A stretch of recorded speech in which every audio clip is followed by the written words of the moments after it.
TV 24 news ವಾಹಿನಿಗೆ ಸ್ವಾಗತ.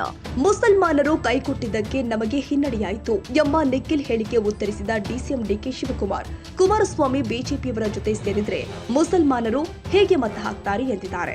ಈ ಕುರಿತು ವಿಧಾನಸೌಧದಲ್ಲಿ ಮಾತನಾಡಿ, ಮುಸಲ್ಮಾನರನ್ನ ಎನ್ಡಿಎ ಮೈತ್ರಿಕೂಟ ವಿಶ್ವಾಸಕ್ಕೆ ಪಡೆದಿಲ್ಲ.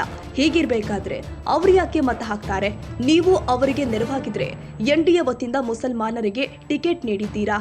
ಮಂತ್ರಿ ಮಾಡಿದ್ದಾರಾ? ಅವರಿಗಾಗಿ ಕಾರ್ಯಕ್ರಮ ಕೊಟ್ಟಿದ್ದಾರಾ? ಅವರಿಗಿದ್ದ 4% ಮೀಸಲಾತಿ ಕಿತ್ತುಕೊಂಡಿದ್ದೀರಿ. ನಿಮಗೆ ಅವರ ಮತ ಕೇಳುವ ನೈತಿಕತೆ ಇಲ್ಲ. ನಿಖಿಲ್ ಪಾಪ ಚಿಕ್ಕ ಹುಡುಗ, ಅವನ ಅನುಭವದ ಬಗ್ಗೆ ನಾನು ಮಾತನಾಡುವುದಿಲ್ಲ. ಈ ವಿಚಾರವಾಗಿ ದೊಡ್ಡ ಗೌಡ್ರು ಮಾತನಾಡಬೇಕು ಎಂದಿದ್ದಾರೆ.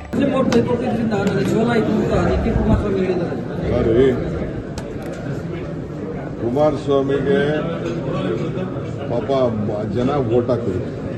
ಈ ಬಿಜೆಪಿ ಜೊತೆ ಹೋಗಿ ಹಿಂದೆ ಮುಸ್ಲಿಂ ವೋಟ್ರಿಗೆ ಎದುರಿಸಿದ್ದು ಕುಮಾರಸ್ವಾಮಿ ಅವರಿಗೆ. ಮುಸ್ಲಿಮು ಹೆಂಗೆ ವೋಟ್ ಹಾಕ್ತಾರೆ ಪಾಪ ಅವ್ರು ನಂಬ್ಕೊಂಡೇ ಇಲ್ಲ ಮುಸ್ಲಿಮ್ಸ್ನ.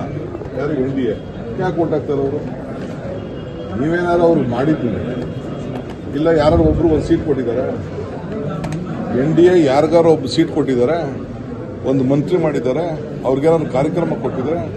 ಅಲ್ಲರಿ, ಅವ್ರ ರಿಸರ್ವೇಷನ್ನೇ ಕಿತ್ತಾಕ್ಬಿಟ್ರಿ. ಪಾಪ ಇದ್ದಿದ್ದಂಥ 4% ರಿಸರ್ವೇಷನ್ನ ಈ ದೇಶದಲ್ಲಿ 17-18% ಜನ ಇದ್ದಾರೆ.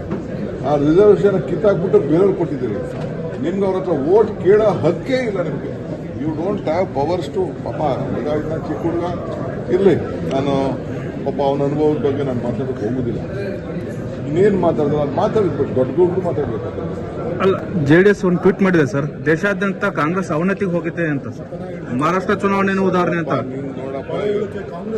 ನೋಡ್ರಿ, ಕಾಂಗ್ರೆಸ್ ಹೇಳ್ತೀನಿ ಕೇಳಿ, ನಾನು ಹೋದ್ರು ಕಾಂಗ್ರೆಸ್ ಹೋಗುದಿಲ್ಲ, ಯಾರು ಹೋದ್ರು ಕಾಂಗ್ರೆಸ್ ಹೋಗುದಿಲ್ಲ. ಕಾಂಗ್ರೆಸ್ ಹಿಸ್ಟ್ರಿ ಈ ದೇಶದ ಹಿಸ್ಟ್ರಿ.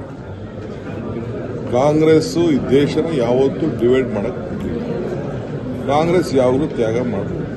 ಏನು ಎಂತೆಂಥ ಚಕ್ರವರ್ತಿಗಳೆಲ್ಲ ಬಿದ್ದೋಗ್ಬಿಟ್ಟಿದಾರ್ರಿ. ಯಾವ ಚಕ್ರವರ್ತಿ ಈ ಪ್ರಪಂಚದಲ್ಲಿ ಹಂಗೆ ಉಳ್ಕೊಂಡವನು? ಸದ್ದಾಂ ಹುಸೇನ್ ಏನಾಯ್ತು? ಪಾಕಿಸ್ತಾನಲ್ಲಿ ಏನಾಯ್ತು?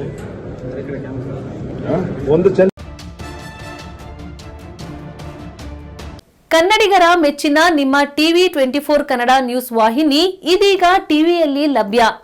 ಕರ್ನಾಟಕ ಮತ್ತು ದೇಶ ವಿದೇಶದ 360 ಡಿಗ್ರಿ ಸುದ್ದಿ ಹಾಗೂ ಉತ್ತರ ಕರ್ನಾಟಕ, ಬೆಳಗಾವಿ, ಬಾಗಲಕೋಟೆ, ಧಾರವಾಡ, ಹಾವೇರಿ, ಗದಗ, ಬಿಜಾಪುರ ಜಿಲ್ಲೆಯ ಕ್ಷಣ ಕ್ಷಣದ ವಿವರವನ್ನ ಪಡೆಯುವುದಕ್ಕೆ ಟಿವಿ 24 ಕನ್ನಡ ನ್ಯೂಸ್ ವಾಹಿನಿಯನ್ನ ಲೈಕ್ ಮಾಡಿ, ವಿಡಿಯೋಗಳನ್ನ ಶೇರ್ ಮಾಡಿ, ಕಮೆಂಟ್ ಮಾಡುವ ಮೂಲಕ ನಮ್ಮ ವಾಹಿನಿಗೆ ಸಹಕಾರ ನೀಡಿ ಮತ್ತು ಚಾನೆಲ್ ಅನ್ನ ಸಬ್ಸ್ಕ್ರೈಬ್ ಮಾಡಿ. Thank you.